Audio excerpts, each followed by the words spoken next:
이제 어제 말씀에 이어서 이제 오늘 말씀을 함께 보는데, 아마 예상하기는 어제 수련회 참석하신 분들도 어제 보셨던 말씀 자료 다 안 가져오셨죠? 네, 역시 저의 믿음은 틀리지 않았습니다. 가지고 오신 분들이 계십니다. 역시 우리 주로 임원들이네요. 네, 그래서 어제 제가 말씀드렸지만 1, 2, 3번은 어제 저희가 나눴고요. 그리고 오늘 이제 4번 말씀 가지고 짧지만 오늘 좀 말씀을 나누려고 합니다. 여러분, 제가 어제 그 말씀 나누면서 굉장히 긴 말씀을 제가 어제 느꼈어요. 나도 수련회 집회 말씀을 40분 안에 할 수 있구나. 굉장히 놀라운 발견이었습니다. 그래서 앞으로 동계 때나 하계 때도 굉장히 도움이 많이 될 것 같은데, 그래서 어제 좀 말씀을 나누면서 그 말씀을 압축해서 나누면서 제가 여러분한테 딱 이거 세 가지만 기억하시면 된다라고 말씀드렸던 게 세 가지가 있었어요. 세 가지 단어들. 혹시 기억하십니까? 첫 번째가 뭐였죠? 파송입니다. 두 번째가 복의 존재. 그리고 세 번째가 능력입니다. 그래서 우리가 하나님께서 우리를 늘 부르고 계신다라고 하는 그 사실 여러분 꼭 기억하시면 좋겠고요.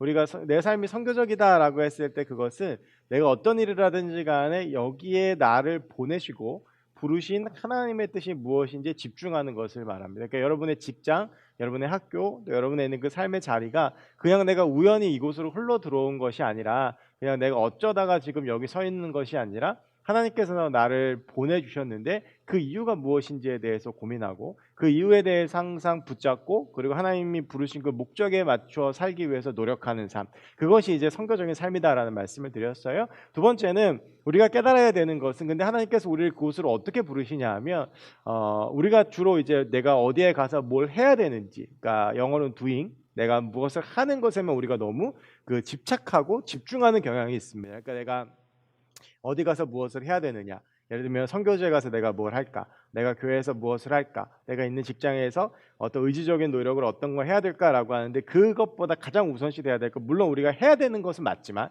근데 그 전에 우리가 반드시 해야 되는 작업이 하나 있는데, 그 내가 어떤 존재인지를 깨닫는 것이라고 말씀을 드렸고요. 그래서 아브라함의 말씀을 예로 들면서 하나님은 우리를 복으로 부르시고 우리를 복이라고 불러주신다라고 말씀을 드렸어요. 그래서 우리의 존재 자체가 복이라는 거예요. 그래서 우리가 어떤 거를 해서가 아니라, 여러분 나중에 다 부모가 되시면 자녀들을 이렇게 볼 텐데, 그 자녀들이 무엇을 해서 얘가 내 자녀가 되고 내가 이 자녀를 통해서 기쁜 것이 아니라 그냥 내 자녀이기 때문에 자녀인 것이거든요. 그것처럼 하나님께서 우리를 그렇게 불러주시고 어떤 나의 능력, 내가 가지고 있는 것, 나의 부족함, 나의 연약함, 그런 것들을 보는 것이 아니라 그냥 나 그 자체로 복이라고 불러주시고, 그래서 나에게 복이라고 말씀해 주신다라고 하는 거예요. 근데 우리가 자꾸 그걸 잊어버려요. 내가 어떤 존재인지를 자꾸 잊어버려요. 그리고 자꾸 좌절감, 열등감, 그리고 여러 가지 우울감, 걱정, 이런 거에 빠져들어요. 그게 왜 그러냐면 내가 내 존재를 인식하지 못해서 그래요. 내가 어떤 사람인지를, 내가 어떤 존재를 인식하지 못해요. 그게 왜 그러냐 하면 우리를 늘 복이라고 불러주시는 하나님의 음성을 듣지 못하는 거예요. 그 하나님의 음성을 듣지 못하는 이유는 간단하죠. 우리가 하나님과의 관계가 온전히 서 있지 못하기 때문이에요. 하나님의 음성이 들리지 않는 것이죠. 그래서 여러분, 우리가 내 존재를 깊이 깨닫기 위해서는 우리 가운데 반드시 먼저 회복되어져야 되는 것은 다른 그 어떤 것이 아니라 예수님과의 관계예요. 하나님과의 관계예요.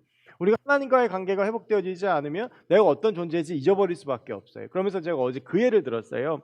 우리가 이건 이제 뒷부분에 그 능력하고도 맞닿아 있는 부분인데, 그 수련회 같은 데에서 집회에 참석하고 나면 막 능력이 있는 것도 같고, 막 내 존재에 대해서 열등감이 극복된 것 같고, 내가 뭔가 새로운 존재인 것 같고, 막 이런 느낌이 막 들잖아요. 근데 그런 이유는 무엇이냐면 내가 그만큼 기도하고 그 가운데 하나님의 관계가 세워졌기 때문이에요. 그래서 우리가 내 존재에 대해서 제대로 인식을 하는 거거든요. 근데 우리가 자꾸 그거를 잊어버려요. 왜 그러냐 하면 하나님과의 관계를 잃어버리기 때문에, 하나님과의 관계가 온전히 서 있지 않기 때문에. 그래서 우리가 회복되어져야 되는 것은 하나님과의 관계. 이것은 이어지는 능력도 마찬가지예요. 제가 그래서 출애굽 말씀을 드리면서 이 모세를 하나님께서 애굽 땅에 보내시고 10가지의 재앙을 일으키시고 하나님께서 그 능력을 보여주시면서 하나님의 하나님 되심을 드러내신다라고 했어요. 여러분, 우리가 하나님의 복된 존재로서 우리의 삶의 자리에 있을 때 우리를 통해서 무엇이 드러나야 되냐 하면 하나님의 하나님 되심이 드러나야 돼요. 지금 한국교회가 실패하고 있는 게 바로 이 지점이에요. 우리가 하나님의 하나님 되심을 드러내지 못해요. 가정에서, 직장에서, 학교에서, 사람들이 나를 보면서 하나님을 보고 하나님의 능력을 봐야 되는데 그걸 못 봐요. 왜냐하면 나를 통해서 하나님의 능력이 드러나지 않기 때문에. 그 하나님께서 주시는 그 능력을 회복하기 위해서 우리가 회복되어져야 되는 것은 결국 십자가의 능력이에요. 십자가를 바라보고 십자가 앞에 서는 것. 내 안에 정말 내 안에 아무 능력 없지만 예수 그리스도의 그 능력이 나를 새롭게 하는 것. 그래서 예수의 능력이 내 안에 드러나야 되는데 우리가 그 예수 그리스도의 십자가를 온전히 바라보고 의지하고 묵상하지 않기 때문에 내 삶 가운데 능력이 나타나지 않는 거예요. 여러분 그리스도인들의 능력은 얼마나 현실에서 부딪히고 싸움하고 있는 여러분에게 다가올지 모르겠습니다만 그리스도의 능력은 돈에 있지 않습니다. 돈이 많다고 해서 능력 있는 사람이 되지 않습니다. 명예, 권력, 세상에서 말하는 그 많은 것들이 내 안에 있다고 내가 능력 있는 사람이 되느냐? 그래 보이는 것뿐이죠. 우리 가운데 정말 제대로 된 능력은 예수 그리스도 한 분밖에 없어요. 내가 예수 그리스도의 십자가 안에 있고 그 십자가가 내 안에 있을 때 그 십자가를 통해서 그 십자가의 참된 능력이 나의 삶을 통해 흘러나가는 것이죠. 저는 바라기는 여러분 안에 나타나는 예수 그리스도의 십자가의 능력이 가득했으면 좋겠습니다. 돈 없을 수 있습니다, 여러분. 내가 원하는 뭐 직장에 가지 못할 수도 있고 높은 자리에 가지 못할 수도 있고 사람들하고 비교해 보기에 부족하고 연약하고 내가 원하고 내가 꿈꾸는 것 하지 못할 수도 있어요. 그것이 내 능력이 없는 것이 아니에요. 여러분 사도 바울은요. 이제 사도 바울의 얘기를 하겠습니다만 사도 바울은 오히려 예수 그리스도를 믿고 나서 자기가 가지고 있던 모든 능력들을 다 잃어버린 사람이에요. 여러분 세상적으로 보면 바울은 예수님 만나기 전에 훨씬 더 능력 있던 사람이었습니다. 로마 시민권자였고 집도 잘 살았고 똑똑했고 돈도 있었고 신분도 높았어요. 근데 그가 예수 그리스도를 만난 후에는 그 모든 것들을 다 잊어버렸어요. 매를 맞는 사람이 됐고 감옥에 갇히는 사람이 됐고 그 사람들이 싫어하는 사람이 됐고 결국에는 감옥에 갇혀 있다가 나중에는 목 잘려 죽거든요. 그런데 성경에서 말하는 사도 바울의 능력은 그가 많은 것을 가질 때 나타나는 것이 아니라 오히려 그가 그 모든 것들 빌립보서의 말씀처럼 배설물로 여기고 그 안에 예수 그리스도가 들어갔을 때 갈라디아서 2장 20절처럼 그가 예수 그리스도의 십자가에 함께 못 박히고 그분과 함께 걸어갈 때 오히려 바울을 통해서 놀라운 능력이 나타나고 그 능력이 세상을 뒤집은 거예요. 여러분 저는 여러분들 안에 이런 능력이 있었으면 좋겠어요. 여러분들 안에 세상 사람들이 부러워할 만한 세상의 능력은 없을 수 있어요. 그리고 그걸 영원히 얻지 못할 수도 있어요. 내가 아무리 노력한다고 해서 내가 벌 수 있는 돈의 총 한계는 결정돼 있어요. 내가 아무리 노력한다고 해서 올라갈 수 있는 자리도 여러 가지 것들로 내가 도저히 올라가지 못할. 여러분 제가 지금 갑자기 빌 받아가지고 정치한다고 제가 대통령이 되겠습니까? 제가 뭐 갑자기 나가면 대통령 당선이 되겠어요? 거의 불가능한 일이에요. 여러분의 삶이 지금 여러분의 삶의 자리에서 보면 보이는 것들이 그게 어쩌면 여러분들의 한계의 여러분의 끝일지도 몰라요. 그런데 거기밖에 못한다고 해서 우리가 결코 실패한 인생이 아니라는 거예요. 우리 안에 예수 그리스도의 능력이 있고 십자가의 능력이 있다면 우리가 비록 세상 사람들이 부러워하는 것을 얻지 못하고 올라가지 못할지라도 우리를 통해서 충분히 세상에는 놀라운 기적과 역사가 일어납니다. 누구처럼요? 바울처럼. 우리를 통해서 그런 역사 이루어 가신 분이 하나님이세요. 사랑하는 청년 여러분, 우리가 그런 삶으로 나아가기 원합니다. 세상의 것들을 원하고 세상의 것들을 얻지 못하고 세상의 것들을 추구하지 못하고 그것들을 얻지 못하고 사람들이 우아할 만한 부러워할 만한 삶의 결과를 만들어내지 못하더라도 하나님이 인정하시고 하나님이 쓰시고 하나님이 함께 하시고 하나님이 능력 주시는 삶이라면 그 삶을 통해서 저는 하나님의 역사가 일어난다고 믿습니다. 그리고 그 삶이 하나님께서 진짜 말씀하시는 복된 존재로서 우리가 살아가는 인생의 참된 복인 줄로 믿습니다. 바라기는 저도 그렇고 여러분도 그렇고 하나님께서 원하시는 그런 인생과 그런 삶을 살아가는 우리 모두가 되었으면 좋겠습니다. 여러분 다들 마음속으로 동의하시는 거죠? 전 가끔요 저도 그런 얘기 했는데 여러분들이 제 설교를 듣고 있는지 의심스러울 때가 있어요. 이 타이밍에 그런 게 있거든요. 설교자가 설교를 하다 보면 아멘이 나와야 되는데 동의하는 뜻인데 그런데 잘 안 해요. 우리 세청에서 아멘하는 사람은 홍석이밖에 없어요. 그래서 저는 이렇게 홍석이만 의지하고 홍석이만 바라보며 설교하는데 여러분 이런 말을 듣고 여러분들이 그렇게 하신다고 했을 때 하나님 앞에서 결단하는 게 필요하거든요. 그럴 때 여러분 아멘으로 화답하는 겁니다. 또 예배 시간에는 아멘이라고 말씀하셔도 됩니다. 재밌는 게 뭔지 아세요? 여러분들이 수련회 때와 이 주일 예배 때 말씀을 듣는 태도와 임하는 자세가 매우 다른 거 아십니까? 수련회 때는 조금 더 자유로우세요. 웃기도 하고 막 아멘도 하고 하는데, 이게 주일 예배만 되면 누가 아멘하면 혹시 아멘하다 심하게 맞으신 적 있는 건 아니죠? 제가 지금 3년 6개월째 풀리지 않는 의문이에요. 왜 우리 청년들은 아멘을 하지 않을까? 왜 우리 청년들은 설교 시간에 반응하지 않을까? 왜 우리 청년들은 찬양 시간에 자유롭지 못할까? 그 제 풀리지 않는 의문과 기도 제목인데, 저 여러분들이 좀 정말로 예배 시간에 좀 자유로우셨으면 좋겠어요. 그리고 결단할 것들 하나님 앞에 결단하고 또 말씀에 반응하는 여러분들이 되었으면 좋겠습니다. 여러분, 저는 여러분들이 세상의 능력은 얻지 못하더라도 하나님께서 주시는 하나님의 능력 붙잡고 살아가는 하나님의 사람들이 됐으면 좋겠습니다. 네, 감사합니다. 이제 오늘 설교를 해야 되는데 시간이 많이 갔네요. 네, 여러분, 오늘 저희가 이 고린도후서 말씀을 읽었어요. 여러분, 우리가 이 고린도후서를 읽을 때 집중해서 봐야 될 건 뭐냐면, 고린도 그 로마서가 끝나고 고린도 전서와 고린도 후서가 잇따르죠. 고린도 전서와 고린도 후서는 그러면 무슨 차이가 있을까요? 이게 똑같은 고린도 교회에 보낸 편지란 말이에요. 그런데 왜 바울은 고린도 교회에 편지를 2통이나 보냈을까? 라고 하는 건데요. 이 고린도 교회는 바울에게 있어서 굉장히 좀 특별한 의미를 가진 교회였어요. 왜 그러냐면 바울이 이 고린도 교회를 세우려고 했던 게 아니에요. 근데 이 바울이 고린도에 머무는 동안 누구를 만나냐 하면 브리스길라와 아굴라 부부를 만나요. 한 번쯤 들어보셨죠? 이 부부를 만나서 바울도 생업이 천막 짓는 일이었고요. 브리스길라와 아굴라도 천막 짓는 일이었어요. 이게 그래서 아마 그 남편이 아굴라가 레이지파였던 것으로 추측되어죠. 왜냐하면 그 당시에 레이지파들이 좀 천막 짓는 일을 했거든요. 그러면서 이제 제사장 일을 하면서 또 천막 짓는 일을 하면서 생계를 유지하곤 했었는데, 이들이 생계가 비슷하니까 어떻게 됐어요? 친해졌어요. 그리고 신앙도 같은 신앙이었어요. 바울을 통해서 이들의 신앙이 커가기 시작해요. 그리고 나서 교회가 시작이 돼요. 그게 고린도 교회예요. 그래서 이 바울이 고린도 교회를 목회를 하다가 아볼로라고 하는 훌륭한 후임자한테 물려주고 자기는 떠나요. 그리고 나중에 고린도 교회는 바울의 영적인 아들인 디모데도 목회를 하게 됩니다.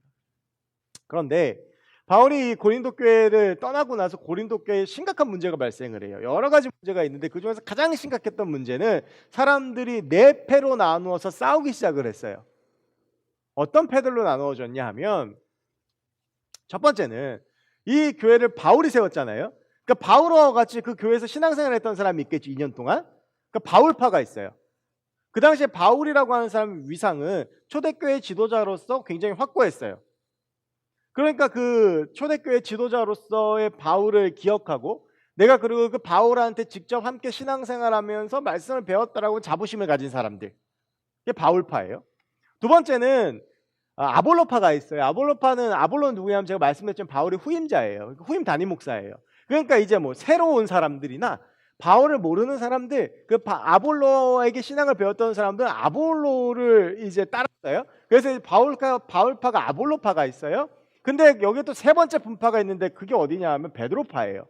게바파. 이 사람들은 예루살렘에서 신앙생활하면서 예수님의 제일 제자라고 하는 베드로에게 신앙을 배우고 온 사람들. 그래서 우리는 순혈이다, 우리는 베드로를 통해서 신앙을 배운 순혈이다라고 하는 그런 자부심 있는 사람들. 그러니까 니들은 다 뭐 이상한 애들이야. 그리고 이제 마지막 네 번째는 나 이것도 저것도 싫어, 그냥 예수님만 믿을래. 그리고 그리스도파, 이렇게 네 개 분파가 있었어요.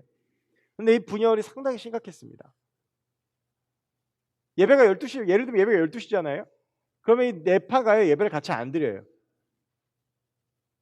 뭐 바울파는 본당에, 아볼로파는 저기 교육관 1층에, 뭐 개바파는 교육 저기 우리 중예배실에, 또 그리스도파는 어디 뭐 기도실에 이렇게 모여갖고 예배를 드리는 거예요.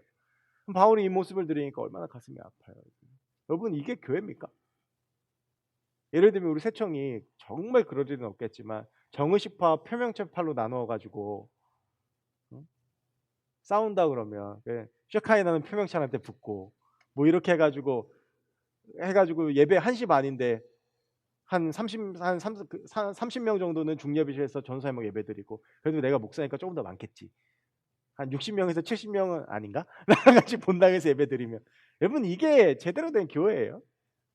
이게 얼마나 이게 마음이 아픈 일이에요. 바울이 떠나고 그 소식을 듣고 너무 마음이 아픈 거예요. 그래서 이제 그런 이 문제들을 가지고 권면하기 위해서 쓴 책이 고린도전서예요. 근데 그 바울의 편지를 봤을 때 바울의 편지를 본 고린도 교회 사람들의 반응이 바울의 예상과 달랐어요. 도대체 바울 누구야? 이게 대다수의 예상이었어요. 대다수의 반응이었어요. 그래서 막 그 문제 해결이 안 돼요. 그러니까 바울이 너무 답답해가지고 고린도 교회를 진짜 가자.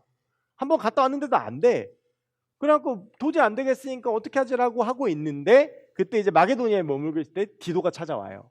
그래서 고린도 교회가 많이 좋아졌다. 바울의 권면을 받아들이고 했다라고 하는 그런 이제 그 좋은 소식을 전해줘요. 그러니까 이제 바울은 굉장히 마음이 흡족하잖아요. 그래서 쓴 편지가 고린도후서예요. 그래서 여러분이 고린도후서를 보시면 고린도후서가 어떤 내용이냐면 고린도후서는 저도 뭐 많이 읽어봤죠. 근데 고린도후서를 한마디로 정의하기가 힘들어요. 그러니까 바울은 어떤 사람이냐면 어렸을 때 공부를 많이 한 사람이라 굉장히 치밀하고 조직적이고 논리적인 사람이에요. 그래서 모든 책은요. 그 쓰여진 그 로마서 같은 경우에도 쓰여진 목적이 분명하고 그 논리가 분명해요. 갈라디아서도 그래요. 빌립보서, 에베소서 다 바울이 편지를 쓴다는 건 목적이 있는 거잖아요. 그렇죠, 여러분? 편지 그냥 목적 없이 쓰는 편지를 뭐라고 그래요? 스팸 메일이라고 그래요. 그것도 뭐 목적이 있긴 있겠다. 근데 어쨌든 명확한 목적이 없이 그렇게 마구잡이로 날리는 거를 스팸 메일이라고 그러는데 보통 편지에는 목적이 있어요. 저도 가끔 저희 아내한테 이제 편지를 써요. 목적이 있죠. 제가 뭐 잘못해서 사과한다든지 용돈이 필요한다든지 그런 이제 목적이 있는 거예요. 그런데 여러분 고린도후서만큼은 목적을 알기가 힘들어요. 그 치밀하고 논리적인 바울의 그 의도 고린도후서는 찾을 수가 없어요. 되게 비조직적이고 무슨 얘기를 하는지 모르겠고 이 얘기했다 저 얘기했다 그래요. 왜 그럴까요, 여러분? 여러분 아무리 논리적인 사람도 자기의 속 이야기를 할 때는 그 논리가 무너져요. 여러분 제가 저희 아내하고 얘기할 때 제가 설교하는 것처럼 얘기할까요? 안 그래요. 그냥 쉽게 편하게 얘기해요. 그러다 보니까 얘기가 앞뒤가 안 맞아요. 그래서 저는요. 이렇게 보면 제가 되게 말을 잘할 거라고 생각하는데 저는 저희 아내 앞에서는 단 한마디도 하지 못합니다. 한 60분 동안 예를 들면 싸우잖아요. 저는 30초 얘기해요. 진짜로. 못 믿겠다는 표정인데 진짜예요. 말을 하려고 그러면 그분이 또 이야기를 시작하시고 말을 하려고 그러면 또 시작하고 저는 얘기를 못해요. 그러니까 이게 진짜로 내 속에 있는 얘기를 하려고 그러면 우리가 기본적으로 가지고 있던 학문적인 이성의 논리 체계가 다 깨지게 되어 있어요. 고린도후서가 그래요. 바울이 이게 막 계획을 가지고 목적을 가지고 쓴 책이 아니라 고린도 교회 소식을 듣고 너무 기뻐서 그냥 막 쓴 거예요. 그러니까 이 얘기 나왔다 저 얘기 나왔다 그래. 근데 반면 가장 바울이 속에 있는 이야기들을 담아낸 책이 고린도후서예요. 그래서 이 고린도후서를 읽어보시면 바울의 개인적인 고백들 이런 것들이 굉장히 많이 나와 있어요. 그래서 고린도후서에 나와 있는 이 권면들이 굉장히 바울이 진짜 진심으로 어떤 목적이나 물론 그것도 다 의미가 있겠지만 그런 거 이상으로 정말 고린도 교인들에게 하고 싶었던 이야기들 또 그리스도인들에게 하고 싶었던 이야기들이 담겨 있는 책이라고 할 수 있어요. 그래서 이 고린도후서는 그런 의미로 읽을 만한 의미가 있는데요. 그러면서 이제 오늘 이 고린도후서 2장 15절부터 17절이 바울의 고린도후서에서 첫 번째로 사도 바울이 고린도 교인들한테 하고 싶은 이야기예요. 그럼 이전까지는 뭐냐? 이전에 2장 중반까지는요 바울이 자꾸 과거 얘기해요. 내가 어떻게 하려고 했는데 못 갔고 이랬고 너에게 내 권면 받아들였고 이랬고 이런 이야기들 쭉 하다가 바울이 나오는 첫 번째 권면이 뭐냐 하면 바로 오늘 말씀이에요. 뭐냐 하면 너는 그리스도의 향기다라고 하는 거예요. 자, 여러분 여기서 두 가지 표현이 나와요. 향기라는 표현이 나오고 냄새라는 표현이 나와요. 향기라는 표현이 더 듣기가 좋죠. 근데 이게 비슷한 얘기예요.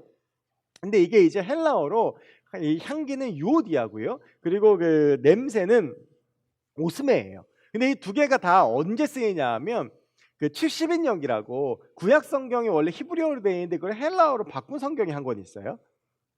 이제 거기 보면 이 유오디아 오스메가 쓰이는데 주로 어디에 쓰이냐 하면 제사용으로 쓰여요. 그러니까 제사를 드리면 냄새가 나잖아요. 그리고 제사에 따라서는 그 소제처럼 향기가 나는 제사들, 기름을 부어서 드리는 제사. 그래서 그때 제사에서 나는 냄새들을 그 유오디아하고는 오스메라고 말을 하는데 오늘 이 15절부터 17절에 그 표현이 두 개 다 들어 있어요. 그러니까 이 말은 뭐냐 하면 제사가 드릴 때 나는 냄새와 향기 모두를 다 이야기하고 있다라고 하는 거예요. 그래서 우리가 왜 축복성 많이 하잖아요. 너는 그리스도의 향기라 이거 많이 하죠. 그런데 이 그리스도의 향기, 그래서 우리가 그리스도의 향기가 되어야 되고 또 더 나은 그리스도 편지가 되어야 되고 이런 얘기하는데 그게 뭐냐 하면 우리의 삶이 하나님께 드리는 제사의 향기가 내야 된다라는 거예요. 그러니까 우리의 삶이 예배가 되어야 된다라고 하는 것이죠. 우리의 삶을 통해서 사람들이 예배의 향기를 맡아야 된다라고 하는 거예요.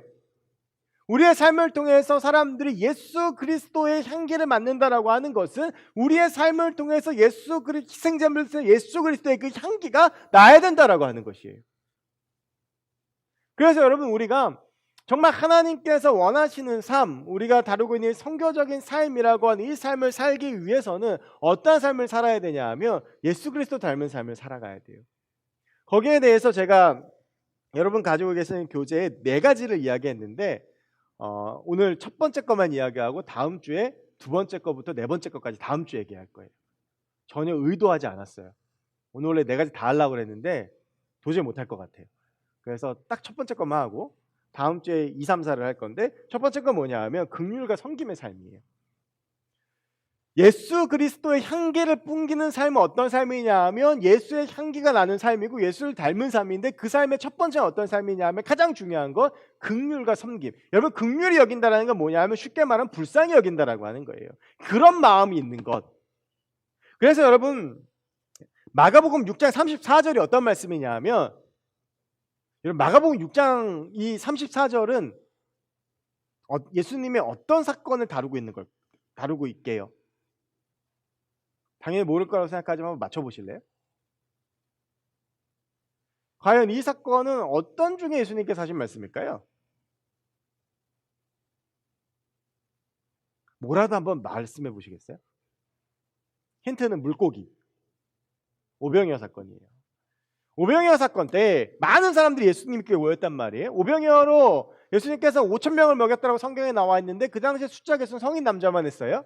여자아이들과 어린아이들까지 합치면 2만 명에 3만 명이에요. 그 수많은 사람이 예수님 앞에 나왔는데 예수님께서 그 무리들을 보시고 어떻게 생각하신 거냐 하면 이 무리들이 목자 없는 양 같음을 인하여 불쌍히 여기사 이에 여러 가지를 가르치고 난 다음에 그들이 이제 돌아가야 되는데 하루 종일 먹지도 못하고 가다가 이제 먼 거리에 있는 사람들은 가다가 배고파서 쓰러질까봐 그 사람들을 불쌍히 여기셔서 물고기 2마리와 보리떡 5개로 그들 모두를 다 먹이신 거예요. 제자들은 그냥 쟤들 빨리 돌려보내자라고 했는데 예수님께서 굳이 돌려보내지 않고 여러분 생각해 보세요. 2만 명을 먹이는 게 쉽겠어요? 음식이 있어도 쉽지 않아요. 그렇잖아요. 2만 명을 음식이 있어도 먹이는 게요. 보통 이게 그리고 생각해 보세요. 2만 명이 그냥 쫙 급식하는 게 아니라 한 명씩 나오면 예수님이 띄워주시는 거란 말이에요. 굉장히 오랜 시간이 있고 그리고 굉장히 힘들어요. 제가 예전에 군인교회 담임할 때 송구영신 예배가 끝나면 전 교인들 안수기도를 해줬어요. 그때 우리 교인이 몇 명이었냐면 군인 애들 빼고 80명이었거든요. 저 그날 허리 끊어지는 줄 알았어요. 80명 안수기도 하는데 12시 40분에 시작해서 제가 지금도 기억해요. 3시 50분에 끝났어요. 나중에는 진짜 너무 힘든 거예요. 80명 하는데. 여러분들 그 2, 3만 명을 먹이는데 그게 쉽겠어요? 그런데 예수님께서 그 어려운 일을 하세요. 그냥 돌아가 그러면 간단해요. 그럼 지들이 알아서 하겠지. 그런데 예수님께서 그렇게 하지 않으세요. 왜냐하면 예수님께서 그들을 불쌍히 여기셨기 때문이에요. 이어지는 말씀에 보면 누가복음 13장 14절 17절 이건 어떤 말씀이냐 하면 예수님께서 회당에 가셨어요. 근데 회당에 가셨는데 누가 있냐 하면 온몸이 고부러진 여인이 있었어요. 그러니까 이게 근육병 같은 건데 그러니까 몸이 이렇게 꼬부러져 가지고 자기 마음대로 안 되는데 이 여자가 이 병을 가진 지가 18년이 된 거예요. 근데 여러분 그 당시 안식일에는요 회당 가는 거 말고 아무것도 하면 안 돼요. 안식일에 하면 안 되는 게 39가지가 있거든요. 뭐도 안 되냐 하면 단추를 다는 것도 안 돼요. 불을 켜는 것도 안 돼요. 히브리어는 2글자 이상 쓰면 안 돼요. 병든 사람 고치는 거 안 돼요. 근데 예수님께서 그 자리에서 병든 사람을 고치세요. 난리가 났죠. 그때 회당장에 했던 말이 굉장히 설득력이 있어요. 뭐라 그러냐면 이 여인은 이 동네에서 유명한 사람인데 그냥 분란 일으키지 말고 저 여인을 그냥 체크했다가 내일 고쳐주면 되잖아. 그럼 아무 문제가 없잖아. 왜 굳이 이렇게 분란을 만들어? 맞는 말이죠. 예수님은 이 일로 상당한 위기를 당하세요. 안식일을 지키지 못했다고 해서. 근데 예수님께서 그때 이 얘기를 하세요. 이 아브라함의 딸이 18년 동안이나 괴로움을 당했는데 어떻게 하루라도 더 힘들게 하느냐? 난 고쳐줘야 되겠다고 고쳐주시는 거예요. 접근과 이 여인을 생각하는 마음이 다른 사람들하고 다른 거죠. 바리새인들에게 율법이 먼저였지만 예수님에게는 이 여인이 먼저였어요. 마지막으로 요한복음 13장 12절, 이거 너무나도 유명한 말씀이에요. 뭘까요? 발을 씻기시는 자입니다. 여러분, 이거를요 우리가 단순히 더러운 발을 씻겼다라고만 생각을 하는데 그게 아니라요, 여러분 유대 풍습을 잘 이해를 하셔야 돼요. 그 유대 땅은요 그 중동 지역이잖아요. 이 지역이 그러니까 먼지가 많죠. 사막 지역이죠. 그러니까 다니면 다 어떻게 돼요? 막 먼지가 엄청 많고, 그 이 사람들은 영화 같은 거 보시면 아시죠? 왜 샌들 같은 거 신고 다니잖아요. 그러니까 발이 더러워져요. 그러니까 어느 집에를 가면 항상 먼저 내오는 게 뭐냐면 손발을 씻을 물이에요. 특히 발 씻을 물을 내려서 주로 그 집에 있는 노예들이 이 온 손님의 발을 씻겨요.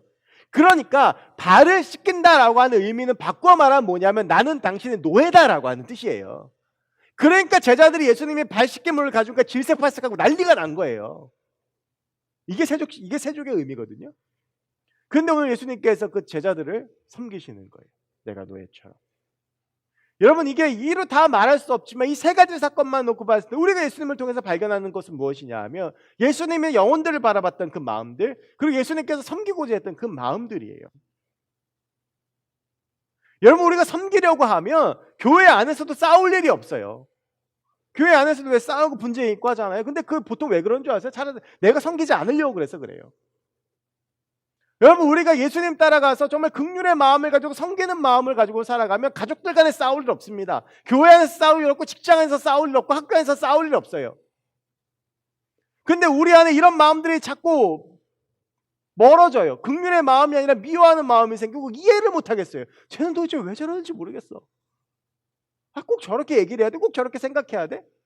그 영혼을 놓고 긍휼히 하면서 중보하고 품고 기도하는 것이 아니라 그 여인을 보면서, 그 영혼을 보면서 열받고 짜증나는 거예요. 내가 섬기려는 게 아니라 섬김을 받고 싶은 거예요. 여러분, 이것은 예수 그리스도의 향기가 나는 삶이 아니에요.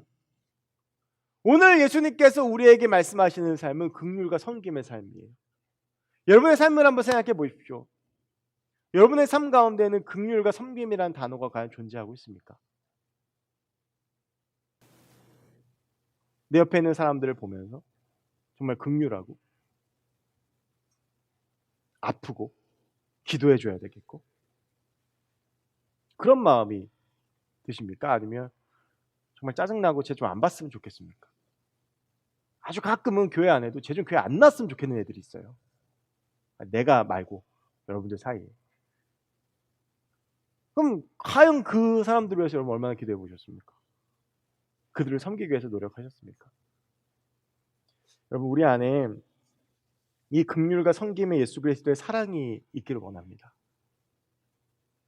여러분이 과연 이 사람을 어떻게 바라볼까? 그 예전에 되게 기독교 고전 중에 한번 꼭 읽어보실 만한 책이 있는데 제목만으로도 은혜가 되는 책이 한 권 있어요. 그게 뭐냐면 예수님이라면 어떻게 하셨을까라는 책이에요. 제가 그 제목만으로도 전율을 느낀 게 두 권 있는데, 하나는 예수님이라면 어떻게 하셨을까 이 책이고, 하나는 아무도 보는 애 없을 때 당신은 누구입니까? 라고 하는 책이거든요. 여러분, 예수님이라면 어떻게 하셨을까 한번 생각해 보십시오. 그러면 내 삶이 달라집니다. 바라기는 우리가 제자들의 발을 씻겼던 예수님의 섬김이 있는 삶이 됐으면 좋겠습니다. 쉽지 않습니다. 저는 제가 그렇게 사랑해서 5달을 쫓아내서 결혼한 제 아내 섬기기도 쉽지 않아요. 그래서 그렇게 살기 위해서 우리는 발버둥 치고 예수님의 마음을 가지고자 애쓰고 나아가야 하는 것입니다. 그래서 여러분, 우리가 그 예수님의 향기를 풍길 수 있는 삶이 되기 원하고, 특별히 그리스도의 향기를 풍기는 하나님의 사람들이 되었으면 좋겠습니다. 그럴 때 우리를 통해서 사람들이 예수를 보고, 그럴 때 우리를 통해서 하나님이 계획하셨던 그 일들이 우리의 삶 가운데 일어나게 될 줄로 믿습니다. 여러분, 예수님을 닮아가면서 산다는 것이 정말 쉽지 않습니다. 저는 세상에서 제일 어려운 것 같아요. 제가 목사가 된 지 이제 다음 주 토요일이면 14년이 되는데요. 목사로 14년을 살면서 정말 쉽지 않습니다. 제 안에 여러분이 느끼는 그 감정들이 똑같이 일어나요. 짜증나고 뭐 믿고 그런 다툼들이 있고, 저희 아내가 가장 들으면서 어이없어하는 말이 목사님도 화내세요? 사모님은 부부싸움 안 하시고 이거래요. 똑같이 살거든요. 여전히 그 힘든 삶을 살아가고 있어요. 여러분, 그래서 우리가 포기하지 않고 계속 예수님을 붙잡고 그 예수님이 내 안에 계시면서 그 향기가 나아가는 삶을 살아가야 합니다. 여러분, 여러분의 삶 가운데 과연 나의 삶 가운데 긍휼과 선교의 모습이 있는지 돌아보시고 정말 그 삶이 나타나길 기도하시며 그렇게 하나님을 채워가면서 우리의 삶이 긍휼과 섬김의 삶이 되는 저 여러분들이 되었으면 좋겠습니다.